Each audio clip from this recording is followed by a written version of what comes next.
We are about to embark on a treasure hunt, and the treasure we seek is money. We love money, right? Well, there's billions of dollars in grants up for grabs, and the best part, if you qualify for them, you don't have to pay them back. I like that. So the big question, where are they? My guests today are here to provide us with a map. Here now are Libby Hikind, creator of GrantWatch.com, and Laurel Dalton of the Leroy Jefferson Medical Society. Thank you all for joining me on Voices. Thank you. I love talking about money. Me too. I don't have enough. I want more. I want more of it. Libby, so you're the expert, nicknamed the Queen of Grants. I love that. So let's begin by explaining the difference between a grant and a loan. Well, a loan you have to pay back. But a grant, if when you get the funds, you use it according to the budget that you submitted, then you will not have to pay it back. It's a gift. I love it. But if you spend it the wrong way, yes, you're going to have to give it all back. And there are grants for almost any and everything out there. Yes, so much. Grants for tourism, grants for maternal health, grants for building bridges, grants for artists, grants for musicians. I need a grant for buying shoes and buying suits. How about a grant for that? No, I'm just messing with you. But there are a lot of grants out there. There's a lot of money available that people may not know about. You know, I checked this morning, over 1,800 grants for Florida right now on GrantWatch. Oh my goodness. And you have 1,200 for nonprofit organizations, about 700 for individuals, and 360 for businesses. So, and you know what? Grants expire. So when you see something, you need to apply right away. And that brings us to Laurel. First of all, tell us about the Leroy Jefferson Medical Society. Oh, sure. So we are a branch of the National Medical Association, and we make up 7 sister societies throughout the state of Florida. We are named after the first black doctor in Palm Beach County, Dr. Thomas Leroy Jefferson, who did his rounds on a bicycle throughout the county.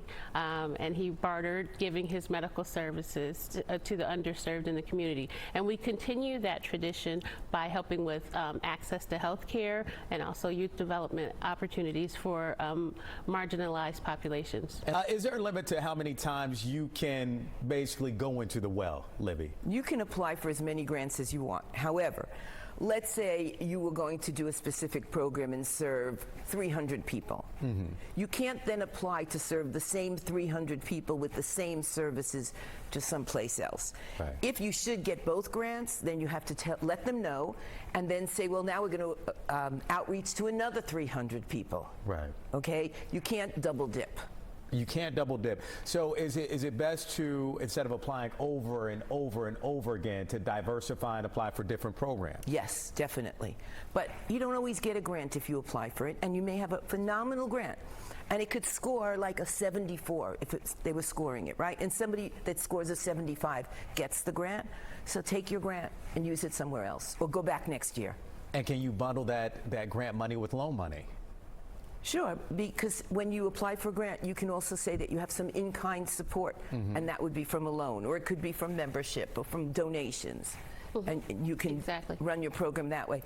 She's in her second year of a phenomenal grant. Ask her about it. Yeah, no, and I was going to ask. And she found it on GrantWatch. Well, yeah. Is it a lot of money to apply? Is it hard to apply in order to apply for a grant? No. Can you talk about what your organization is going? I think the most important thing when applying for a grant is to follow the instructions. A lot of people don't, because you're so passionate about your story or your program or your organization that you kind of, get into that part of it. But if you follow the instructions on a grant, you usually can at least advance to the second round. And what Libby was referring to is I made it to the second round on $1 million grant that I found on GrantWatch, and that was through the Gates Foundation. So and then of course this is not guaranteed for the following year or the year after that. No, some grants are cyclical. They could come out every 3 months. They could come out every year. So we archive the grants when the grant is due, and then we put it back when it's open again, and all the modifications. We have to review the grant application. It's not the same the following year. And with the current presidential administration on a mission, of course, to cut back on spending, are there fewer options and less money funding federal grants? We don't see it yet. what we see are that the grants are going to look a little different. They're going to have a different focus. They're going to have the focus of the administration, this administration, not necessarily the one previous to this one. There's going to be more supervision. They're not going to be giving grants out for ridiculous items. So yes, target your grant according to what the directions say. Yes. And also make sure you're eligible before you apply. Because if you apply for a grant, let's say you're a nonprofit and you apply for a grant, your entire organization is busy working on that grant. You need a lot of different, there's a lot of different moving parts. How much money is out there as far as grants are concerned? Because you mentioned $1 million, for instance, in Melinda Gates. Is it millions of dollars? Is it thousands? Is it hundreds of dollars? How much money is potentially out there? You know that word infinite, infinity? Yes, yes. Okay, there's an infinite amount, am I saying it right, of money out there. Okay, Yeah. It just never ends. Every day there are more and more grants. So when people say there's no money out there, there is plenty of money out there. Wow, okay. You got my attention. All right. So now folks are watching. How can they get a hold of the both of you to learn more information? Well, GrantWatch.com. On YouTube, you can find our channel. There are tons of videos there. We have the Grant Talk podcast. That's on all the podcast channels, and it's on YouTube as well, and it's on GrantWatch. You can listen to funding sources talk about who they're funding and why.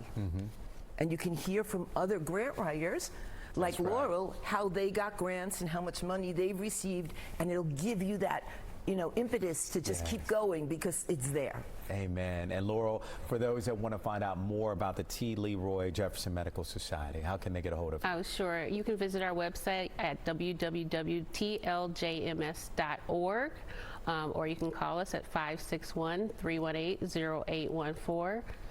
And ask for me. And ask for you. Ask for Laurel. Thank you so much. Laurel, Libby, thank you. Oh, you're going to say something? Yes, absolutely. For anybody that's out there that's not sure if they want to start grant writing, I wrote a book. I don't know if you want to talk about it or not, but I wrote a book. It's called The Queen of Grants. Where can I get it? Amazon, Barnes & Noble, Walmart, it's all over the place. Just go online. It's The Queen of Grants, from teacher to grant writer to CEO. Because that was my progression in the business. So I was a teacher and I needed something for my class, for my classroom, and then I ended up writing a grant because there was no money in the school district. So here I am today, so many years later, and everybody, I just want to tell you, you can do it too. If I can do it, you can do it. Amen to that. I love it. Libby, thank you so much. You're welcome. Go out and grab that book. Grab that book if you can. Laurel, thank you. Thank you. Appreciate the both of you.